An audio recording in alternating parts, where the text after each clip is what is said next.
ProVision Mentorship is one of several strategic focuses of ProVision Solutions Inc. I'm Jim Ewing, and mentorship can make a difference. This is one of several interviews with those who've experienced mentorship. Learn from their experiences. Then take a moment and share your experiences on our blog, ProVision Mentorship.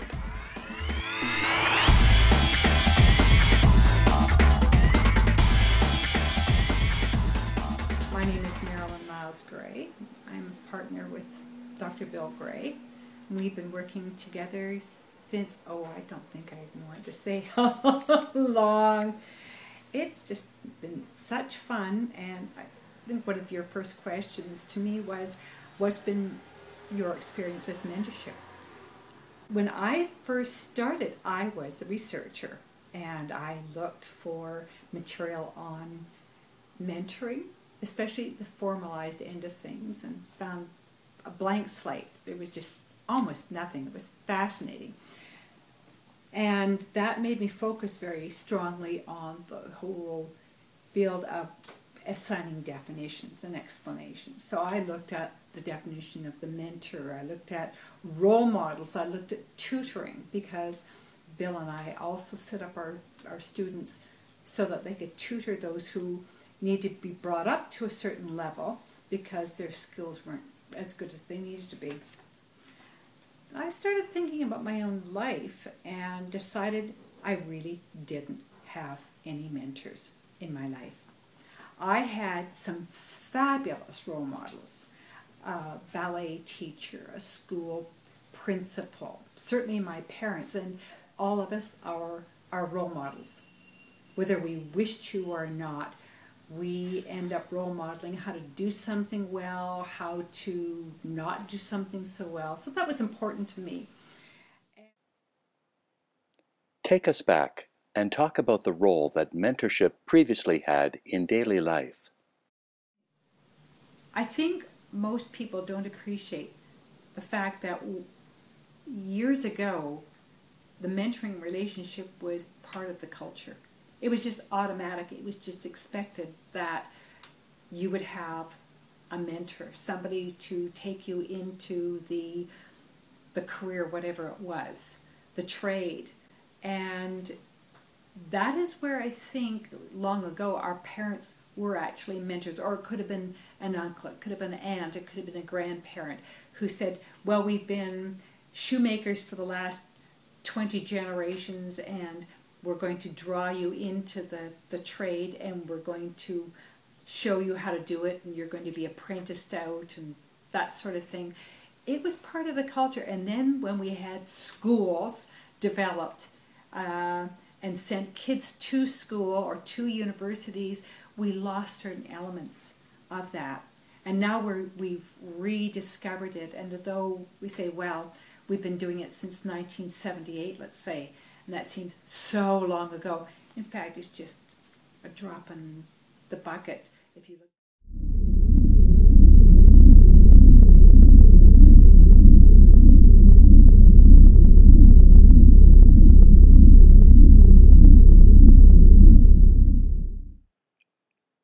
Many of us are familiar with the Odyssey, written by Homer near the end of the 8th century BC. We recall it as the epic tale of Odysseus and his 10-year journey to return home after fighting in the Trojan War. Along the way, Odysseus battles the powerful creatures he encounters and has to overcome forces at work behind the scene. All the while, his wife Penelope and son Telemachus struggle to keep their small kingdom together as potential suitors vie for Penelope's hand and with it Ithaca's throne. Against inconceivable odds, Odysseus completes his journey, but he must first regain control and vanquish his house of those who've tried to take advantage of his long absence. And his son, Telemachus has grown over this time, guided by his instructor, Mentor. What's your perspective on this classic story? Most people don't realize that half of the Odyssey is actually about Telemachus and Mentor. Most of us think the story was about Odysseus, and it wasn't. And from that perspective, psychologically, it's a very interesting kind of thing to plumb the depths. Like, why do people focus on Odysseus, the king who is not all that good as a king? I was off, yes, swashbuckling on the windy plains of Troy. Back home, here's this very steady young man who's going to make a great king. He's not going to go off and swashbuckle, but he is going to be a great king. And maybe that's why half of the story is a focus on how do you develop a good king?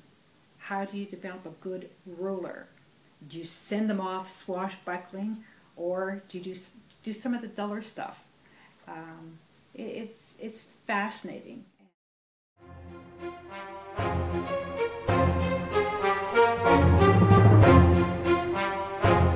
Odysseus came, he was the ruler of the island of Ithaca, which was to the west and south of Athens and the peninsula.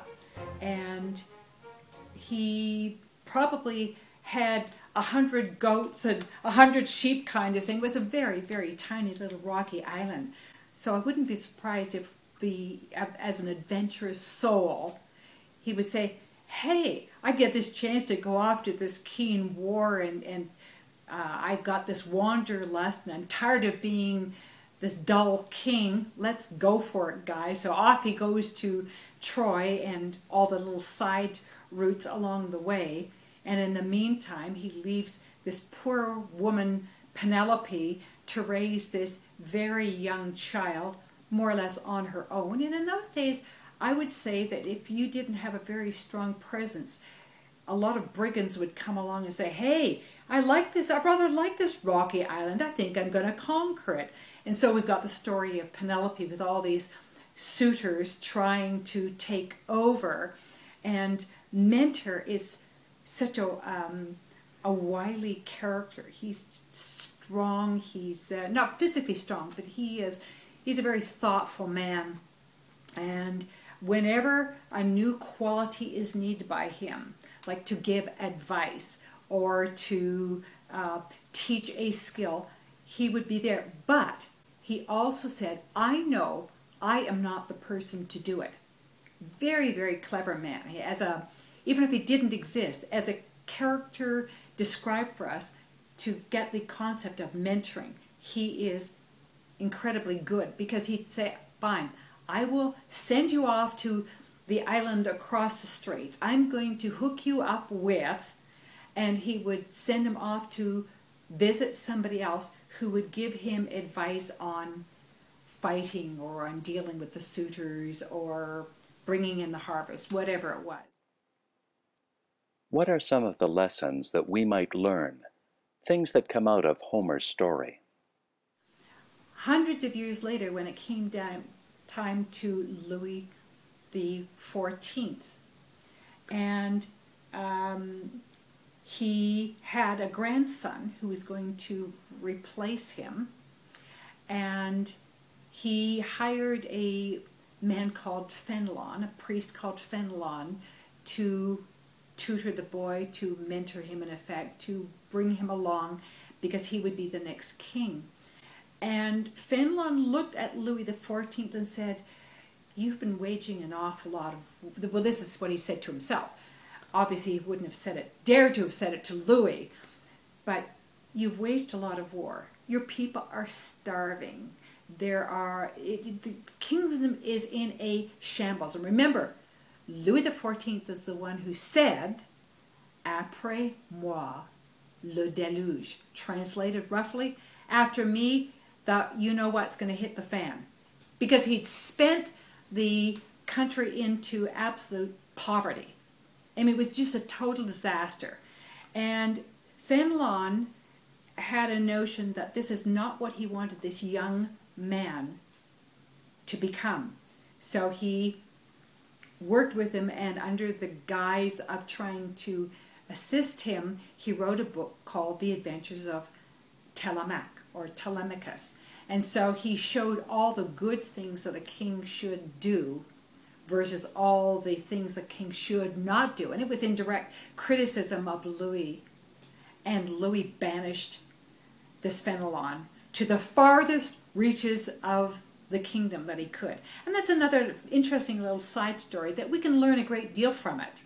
I think the fact that he spent half of the story, those and the people after him who recounted the story, because it's always told orally, the fact that half of it is devoted to the kingship, the rulership, perhaps as it dull and plodding ought to be, versus this man who's off galloping all over the world. That may have been Homer's subtle way, or not so subtle way, of saying we have rulership and we have leadership of two different kinds. What is it that's going to get us stability? What is it that's going to move us into a solid economy? Because I'm sure even then that's things they thought about. What is it that we want to be attracted to? And interestingly enough, most of us have focused on all the adventures, like caves and one-eyed giants and sirens and that sort of thing. Would I say it's almost like our being in love with modern technology and forgetting to look at the other side of it? The consequences, maybe the unintended consequences, or closing our eyes to what we should really be paying attention to. There you go. Marilynne, thank you for sharing your insights with us. I've enjoyed being interviewed. Thank you so much, Jim.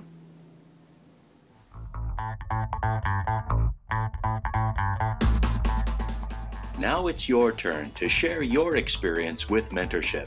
Visit our blog, Provision Mentorship. Make the investment in mentorship today for your success tomorrow.